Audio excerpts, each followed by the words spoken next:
Some cars get trashed by critics and laughed at by enthusiasts. But what if they were actually good? Maybe even brilliant? Today we're digging into the most unloved, unfairly judged cars that had more to offer than people gave them credit for. These are the automotive underdogs, misunderstood, overlooked, or just too far ahead of their time. We're looking past the memes and scathing reviews to find the quirks, features, and surprising capabilities that make these cars fascinating.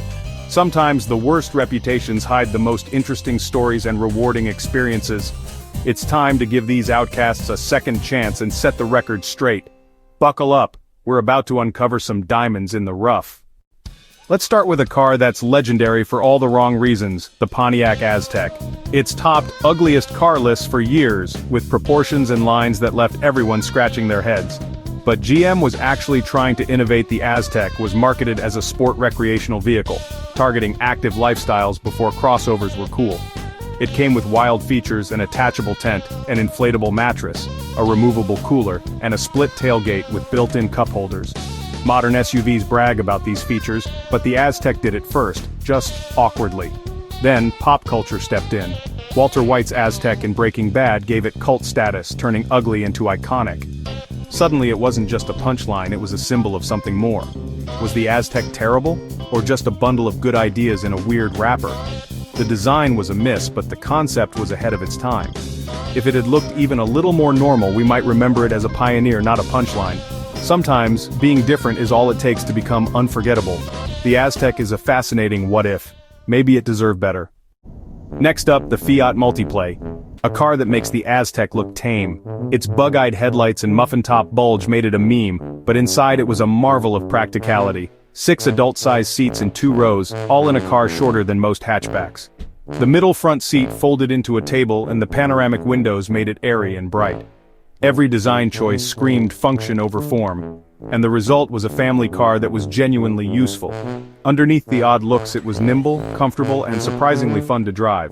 Owners loved its maneuverability and robust engines. Fiat eventually gave it a boring facelift, but the original remains an icon of brave, practical design.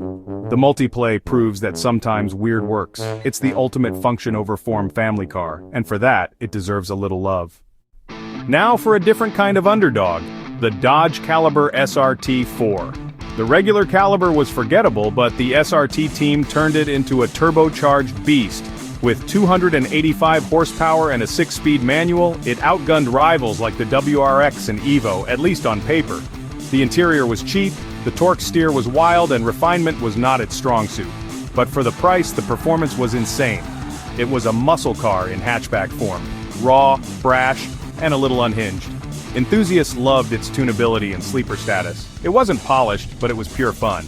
If you wanted speed on a budget, the Caliber SRT4 delivered. It's a guilty pleasure that's finally getting its due. Sometimes rough edges make the ride more interesting. Let's get a little more sophisticated with the Saab 9.5 Aero. Saab was always different. Turbocharged power, tank-like safety, and quirky features. The 9.5 Aero packed a punch with its turbo engines and was built for real-world comfort and speed. Legendary seats, clever ergonomics, and the night panel dash dimmer made it unique. The ignition was between the seats, not the steering column. Classic Saab weirdness, but for safety. It stood out from BMWs and Mercedes with understated style and substance. Sadly, Saab is gone, but the 9.5 Aero is a treasure for those who appreciate individuality. It's practical, quick, and full of character. For those who get Saab, it's a car worth seeking out. Sometimes the quirkiest cars are the most rewarding.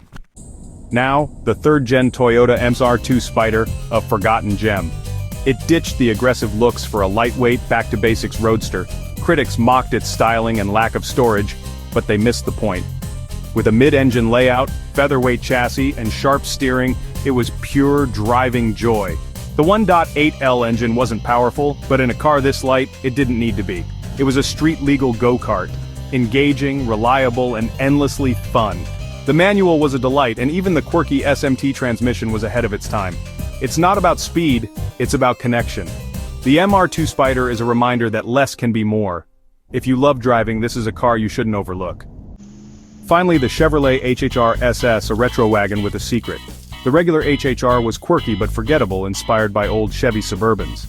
But the SS version got a 260 horsepower turbo engine from the Cobalt SS, plus serious suspension upgrades.